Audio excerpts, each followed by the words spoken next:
يا مساء الفل، انا هند سالم. لاول مره يشوفني ما ينساش يشترك في قناتي على طريقتي هند سالم علشان يوصله كل جديد مني. هنعمل طاجن الرز المعمر بطريقه سهله جدا جدا ونتيجه ناجحه معاكي قوي.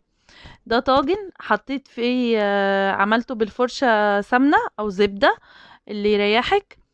عملته بالزبده وحطيت عليه كيلو رز مصري مغسول كويس جدا ومتنضف كويس. هسويه بقى كده واحط عليه رشة ملح بالشكل ده.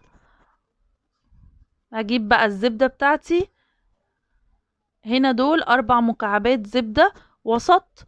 انا بحب يعني بفضل ان الزبدة ما سيحهاش كلها، بسيب فيها حوالي قطعتين بالشكل ده علشان هما في الفرن بتكمل يعني بتسيح وبتديها طعم حلو جدا.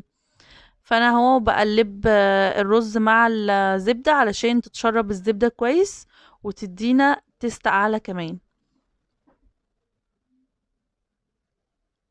عملتها بقى وسويتها بالشكل ده كده الزبدة مع الرز. هجيب بقى اللبن بتاعي. ده كيلو لبن حطيته كمان على الرز، يبقى كيلو رز وحطيت عليه كيلو لبن. هقلبهم بقى كده مع بعض شوية علشان المكونات كده ايه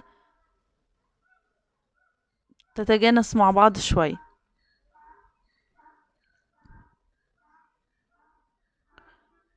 هنا بقى هحط كوباية ونص مية. كوباية دي كوباية كبيرة بمقام كوباية ونص.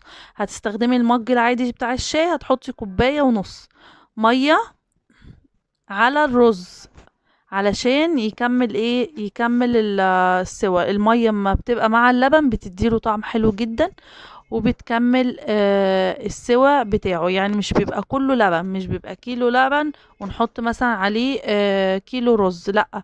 احنا بنعمل الكيلو لبن وكيلو رز وبنحط عليهم الباقي مية، بيديكي طعم حلو قوي. هنا بقى القشطة، في ناس بتحب تسيحها، انا مش بفضل ده، بحط قطع قشطة. هدخله الفرن على درجة حرارة 180. اهم حاجة في الرز المعمر ان انتي بتسوي الوش الاول، بتشغلي الشواية الاول تاخد لون من فوق، وبعد كده بتشغلي من تحت يكمل سوية.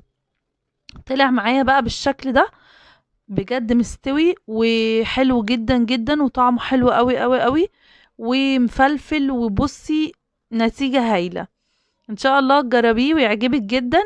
ما تنسيش تشتركي في قناتي وتفعلي الجرس عشان يوصلك كل حاجة بنزلها وكل جديد. وان شاء الله يعجبك الفيديو. ما تنسيش اللايك والشير، والسلام عليكم ورحمة الله وبركاته.